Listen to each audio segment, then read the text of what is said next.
తెలంగాణ నుంచి, కర్ణాటక,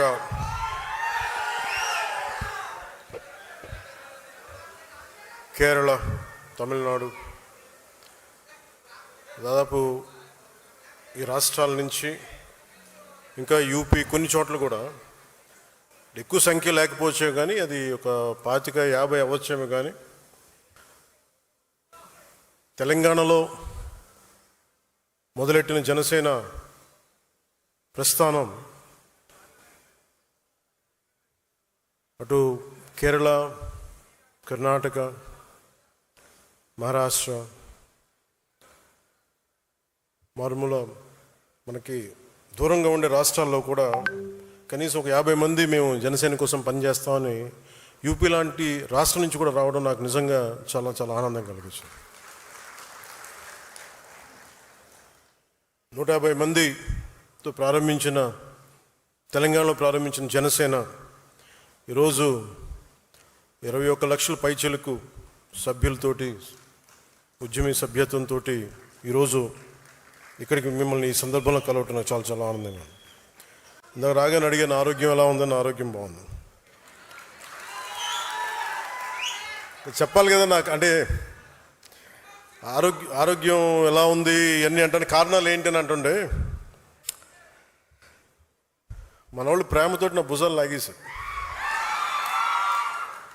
సో నాకు లాస్ట్ 2-3 ఇయర్స్లో ఏమైందంటే ఎలక్షన్ ముందు నుంచి కూడా 1 ఇయర్ ముందు నుంచి కూడా తిరగటం వల్ల ఒకటి కరోనా టైంలో నాకు ఈ కరోనా రావడం, ఒకటి ఈ లంగ్ ఇన్ఫెక్షన్ పోలేదు, అలా ఉండిపోయింది, అదొకటి. తర్వాత ఈ దుమ్ము ధూళిలో తిరగటం వల్ల అది లోపల ఒక ఈ సైనస్ ప్రాంతాల్లో చాలా కరుడుగా హార్డ్ అయిపోయింది, ఆ డస్ట్ బాల్ అయిపోయింది. అందుకని ఇక్కడ వాచిపోయేది, నాకు అర్థమైంది కదా చాలా కాలం. ఆ తర్వాత ఇంకా ఒక సైడ్ ఒక రోజు సడన్గా ఈ ఎడ్జ్ మన ఏమంటుందని ఎక్స్టెండెడ్ విషన్ కనిపించలేదు ఒకరోజు.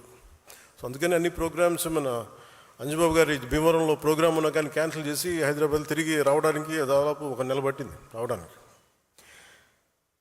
అలాగే మిగతా వచ్చాం కదా అని చెప్పి ఏంటంటే ఇబ్బందులు ఉన్నాయి అన్నీ చేయించుకుంటే ఈ 2 భుజాల మధ్య కూడా టేర్ వచ్చేసింది. వాళ్ళు అడిగారు ఎట్లా, క్యాల్సిఫికేషన్ కూడా వచ్చేసింది 2 భుజాలు, మన భుజాల్లో ఎట్లా వచ్చింది అని అడిగితే ఏం లేదు, నన్ను మా వాళ్ళు ప్రేమతో లాగేశారు అన్న అని చెప్పి, ఒకళ్ళు ఇట్లా లాగుతారు అట్లా లాగుతారు. అంటే అంతకుమించి నాకు వేరే కారణాలు కనిపించలే.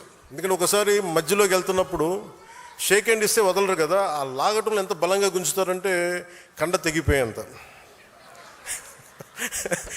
కాదు మీరు ప్రేమగా కండ తెగ్గొట్టిన పర్లేదు, ప్రేమతో తీసుకుంటాను, ఎందుకంటే హీలింగ్ కూడా మీరే చేస్తారు కాబట్టి. సో ఫర్దర్గా అన్నీ బాగానే ఉన్నాయి. కానీ అలాగే చాలా సందర్భాల్లో కొంచెం వేరంటేరు ఉంటుంది కదా, ఇన్ని జీవితంతో బతికిన తర్వాత ఆ స్పైనల్ ఇష్యూస్ ఉన్నాయి, కంప్రెషన్స్ ఉన్నాయి, ఒక 10-11 కంప్రెషన్స్ ఉన్నాయి, డిస్కంప్రెషన్స్. కాకపోతే నాకున్న బేసిక్గా నాకు కొంచెం ఈ స్పోర్ట్ ట్రైనింగ్ ఉండడం వల్ల నాకు బాడీ తట్టుకోగలదు. అంటే ఎంత బాధ ఉంది, ఎంత పెయిన్ ఉందో నాకే తెలియదు. నా పెయిన్ టాలరెన్స్ చాలా ఎక్కువ. అంటే లోపల తెగిపోయినా కానీ నాకు అర్థం కాదు, ఏదో ఇబ్బంది ఉంది ఇలా అనుకుని వెళ్ళిపోతూ ఉంటాను. తర్వాత టోటల్గా 2.5 ఇంచెస్ ఎలా కదులుతున్నావు అంటారు డాక్టర్స్. సో ప్రస్తుతానికి అన్నీ బాగానే ఉన్నాయి. I'll make sure with all your blessings I'll be all right. నా కోసం ప్రార్థించిన మీ అందరికీ కూడా పేరు పేరున ప్రతి ఒక్కరికి నా ధన్యవాదాలు. మీరు కాకపోతే ఇంకెవరిని ప్రేమిస్తాను నేను.